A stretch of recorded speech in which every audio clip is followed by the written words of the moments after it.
There's only one thing necessary in this life. There's only one thing we are all called to do. You ready? To protect and tend the spark, the sacred spark that burns inside of each of us.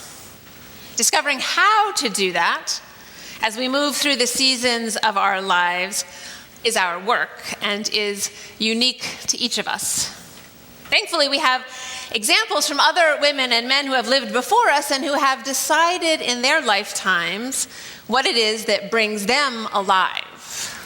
So we'll start there. Enlightenment philosopher René Descartes famously said, "Je pense, alors je suis." I think, therefore I am. Or we could start right here with the music we heard earlier with John Lennon, who gave us "I Imagine, Therefore I Am." Or with our own Rick Fortner, who is above us this morning, who might say, "I play, therefore I am." And there are others. Elie Wiesel, Holocaust survivor, said, sadly, "I suffer, therefore I am." Marc Chagall, the famous painter, wrote, "I fantasize, therefore I am." Babe Ruth might say, along with Rick, "I play, therefore I am." Eleanor Roosevelt, "I care, therefore I am." Mother Teresa, "I help others, therefore I am." Bill Gates, "I innovate, therefore I am." Thomas Paine, "I protest, therefore I am," famous revolutionary thinker. I wonder, as I read these to you, if you were drawn to any one of those, or if you would choose one of the following to explain what makes your own life worth living. I feel, therefore I am. I love, therefore I am. I raise children, therefore I am. I dream, therefore I am. I teach, therefore I am. Or I learn, therefore I am. I pray, therefore I am. I give, therefore I am. I create, therefore I am. It's a question we all ask, what am I meant to do in the short time I'm here? Is it something special? Is it anything in particular? But it's not just an abstract question for philosophers, philanthropists, artists, and activists. In fact, I've been wondering about my own answer again in this season of my life, in part because of one of you who came to talk to me recently and who gave me permission to share her story with you this morning. It had been 4 years since this beloved member's husband had died. Her mother had died around the same time, too, just 3 months later, and now, very recently, her father had also died. She could tell that this recent death was stirring up the unexpressed emotions from the first 2 deaths. There hadn't been a whole lot of time to grieve back then with all the work death demands and the 2 deaths coming back to back the way they did. And sometimes life moves on so quickly, it seems that we get out of sync with ourselves. All her friends were telling her that she was doing really well, but she couldn't agree wholeheartedly, not in her own heart of hearts. They were right. In some ways, she wasn't crying all the time. She was making decisions and taking care of business, as we like to say, but she also knew they couldn't see the disconnect between how she looked on the outside, which was fine, and how it felt on the inside, which was not fine at all. "I don't know who I'm supposed to be now," she said, or even why I'm still here. The words came tumbling out of her mouth, surprising both of us with their honesty and their humility. But the truth is always lying hidden beneath the surface of our day-to-day lives, and who am I now is a perennial question we ask that pops up again and again, just like the flowers in our garden, especially in certain transitional seasons, like the one we're in right now, as we begin a new year, as our children go back to school, or perhaps as we go back to school, or as we graduate from school, or as we retire, or when our nest empties, or when our children or our grandchildren, or sometimes even our parents return to our nest, when we contemplate getting or get divorced, when we get that dreaded diagnosis of cancer, when we lose a loved one, or the function of a limb, or our right mind, or the right to drive our car, when we have a heart attack, or when we realize we are orphans now because both our parents have died and we are next in line. I don't know who I am anymore, we say. Then she told me, the woman who came to see me, that her friends had been telling her they missed her being the way she used to be. They're not very good friends, is what I wanted to say.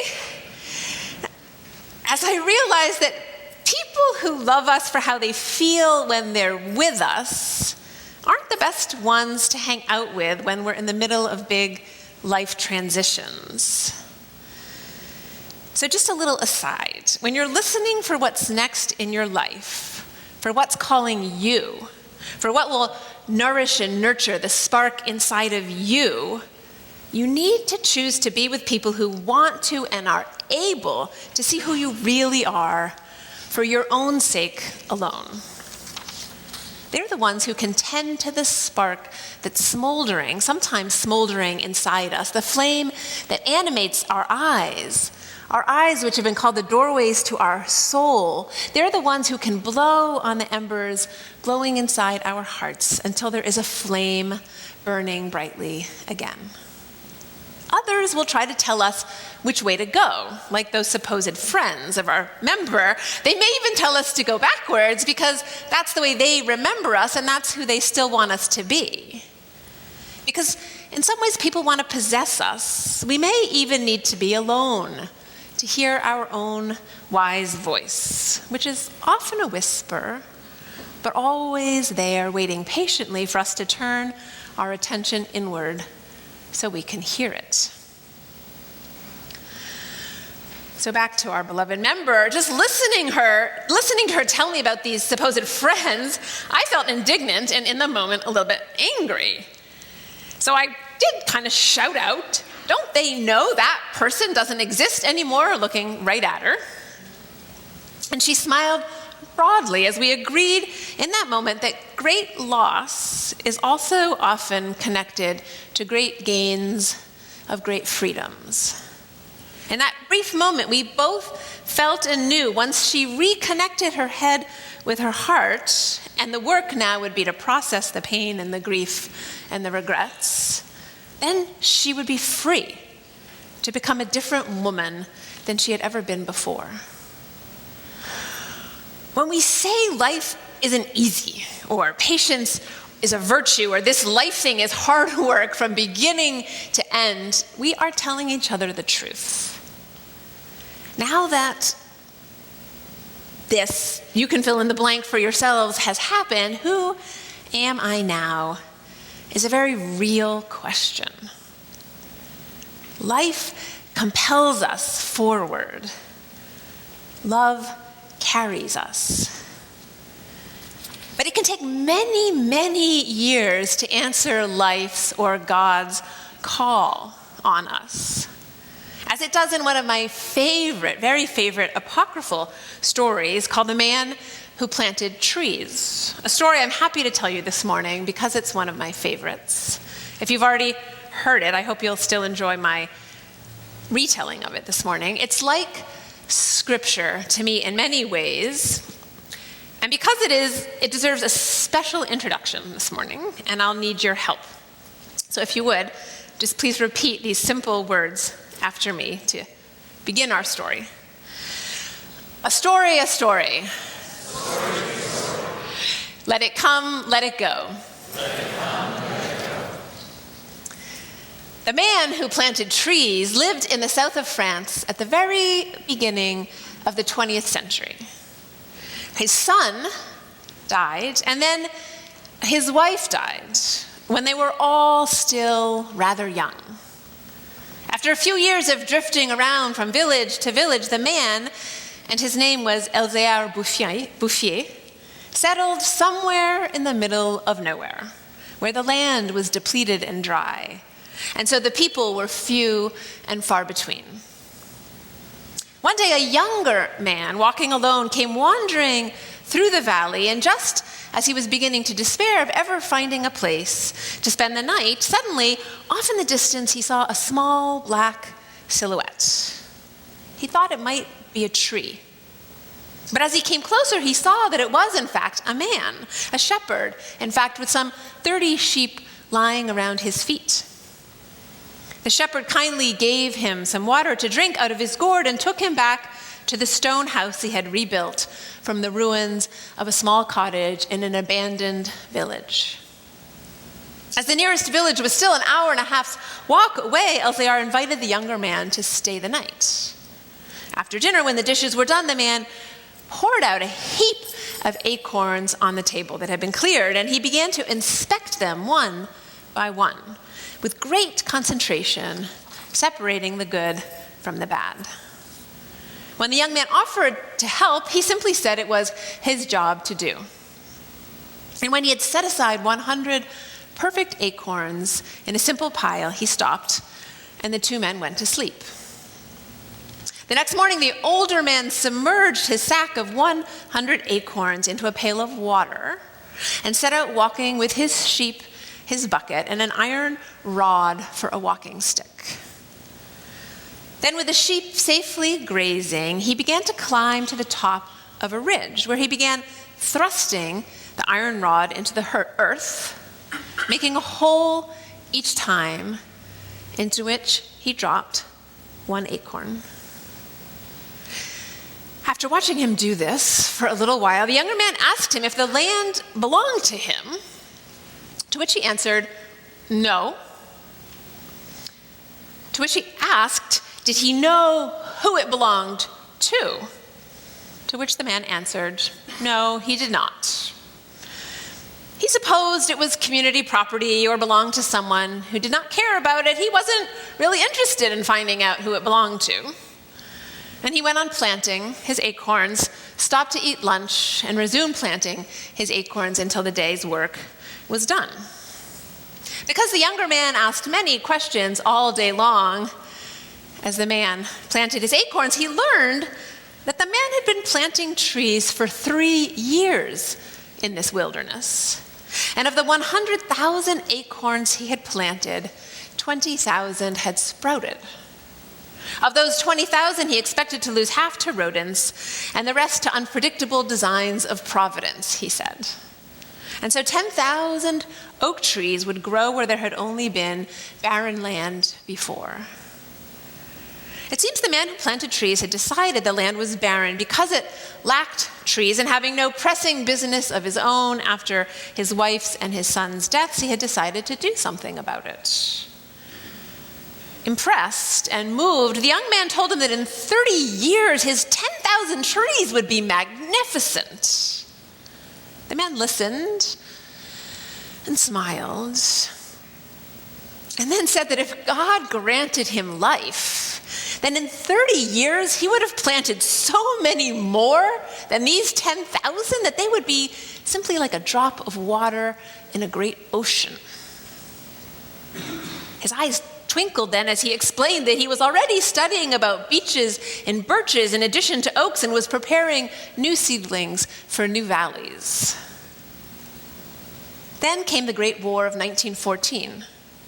The young man went to war to fight and forgot all about the man who planted trees. After the war, with a small demobilization bonus and a yearning for fresh air, he wandered south again and found himself wondering about the man and worrying that he might have died too.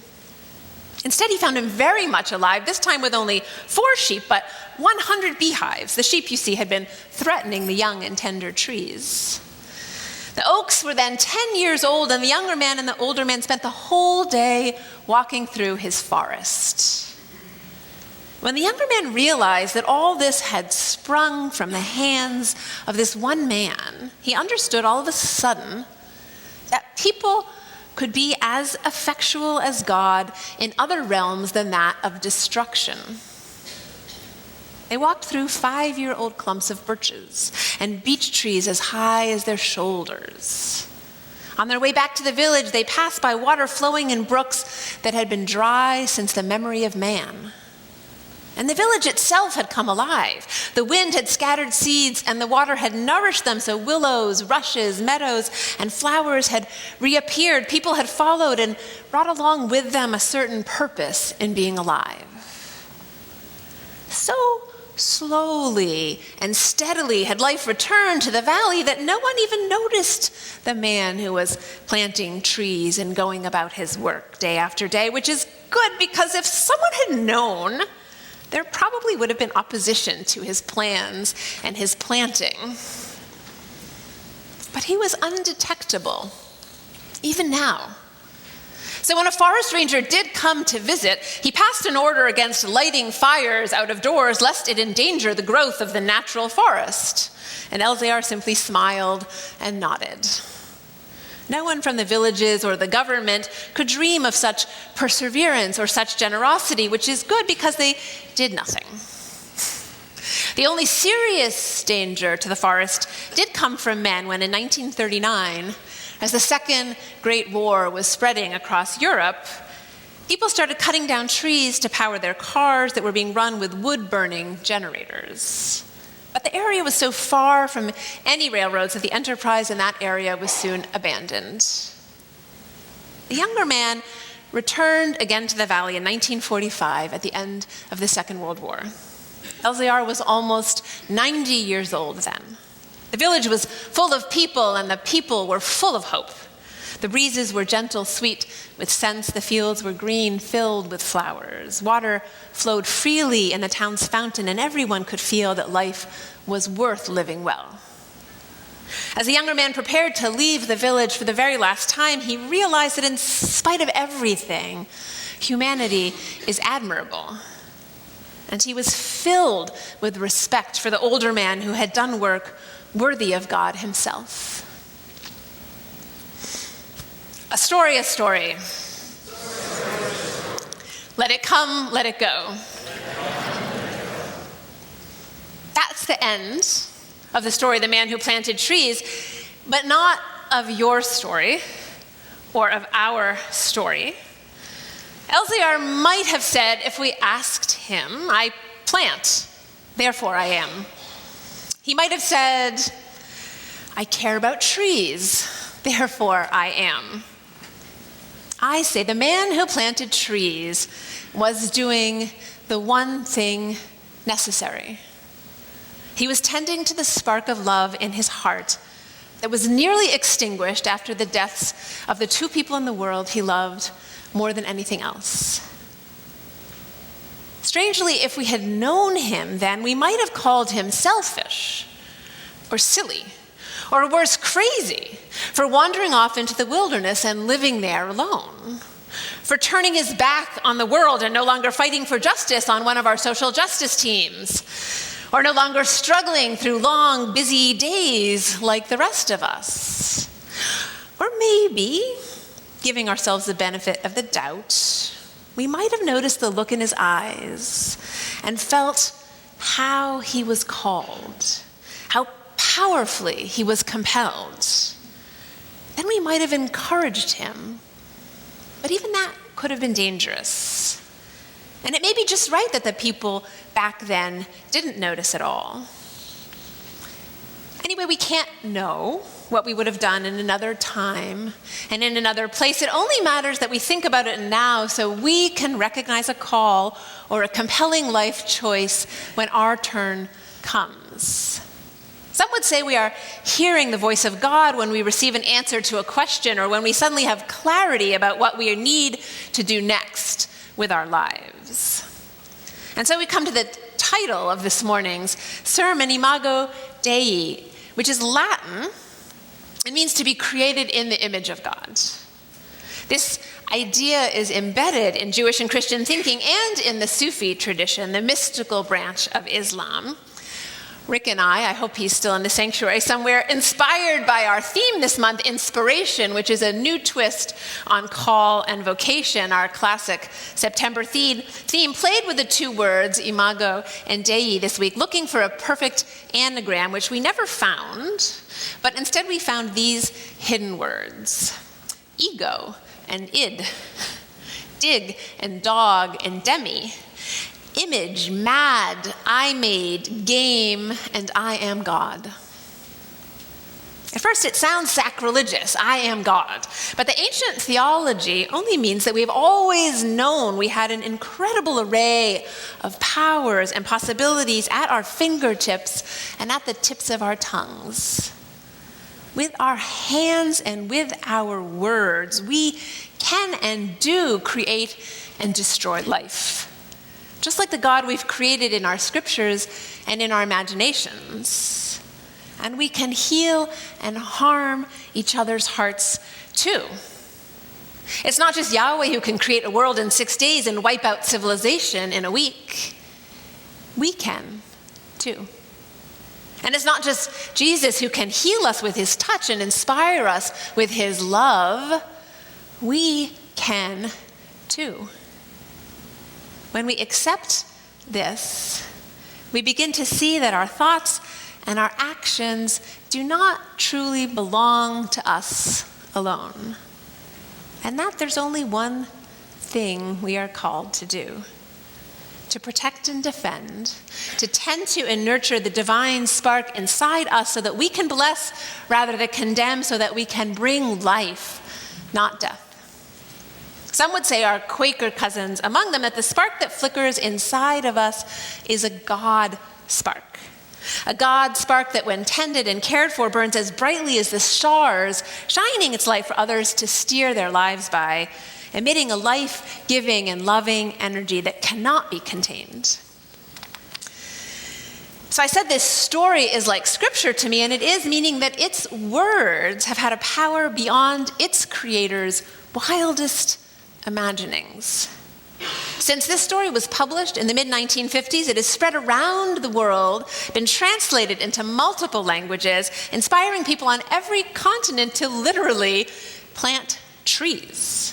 More importantly, it has moved them to love planting trees. Wangari Maathai, the first African-American woman to ever receive the Nobel Peace Prize, who began planting trees with the Green Belt movement, writes and speaks of how Elzayar would understand the metaphor of the three-legged stool she uses when explaining how the environment and democracy are inextricably linked with peace. Among her many honors, she has been named a UN Messenger of Peace.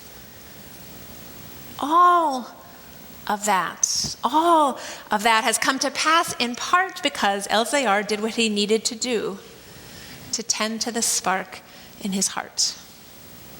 And so I ask you, as you prepare to leave this sanctuary of memory and hope and begin the week ahead, what is it that makes your spark burn brightly? You, therefore you are. And as you listen for an answer, you may want to try to flip it around the other way, to reverse it like this: what would stop you from being who you are in the world? If I would no longer know myself as I am. I hesitate to say it because it sounds so trite sometimes, but I landed on love. Love with a capital L. Not the particular love I feel for my parents or my husband or even for my children, but the capacity to love and the opportunity to offer up and over the love that is and has always been inside me. Without that freedom to open my heart and pour myself out, I don't know what I would be. I don't know if I would be at all. So if you do decide to play this game I'm calling IMAGO DEI, meaning that this week you'll take some time to imagine how you are made in the image of God and consider what responsibility you then bear to tend to the divine spark in you, I invite you to remember 3 things. I learned them all from the man who planted trees. First, our suffering often leads, not always, but often leads to our calling. Second, it's likely that no one will notice what you're choosing or doing, but that doesn't matter at all. In fact, it might be better. And 3, you won't know what to do in the way you usually know how. You'll have to trust a whisper and be patient. I remember struggling with the internal discontent these many deaths have created. The internal disconnect told me the only thing that's working these days for her, the only time she feels alive and knows that her head and her heart are connected, are when she's flamenco dancing. I smiled so widely when I heard it. I dance, therefore I am. How wonderful is that? And then I wondered, what could possibly be more beautiful and more hopeful than planting trees? Surely flamenco dancing, I laughed with all of you. And who knows, maybe we'll have an Emerson Hall full of flamenco dancers here a decade from now. There's only one thing necessary, and your only job is to find out what that means for you. Amen.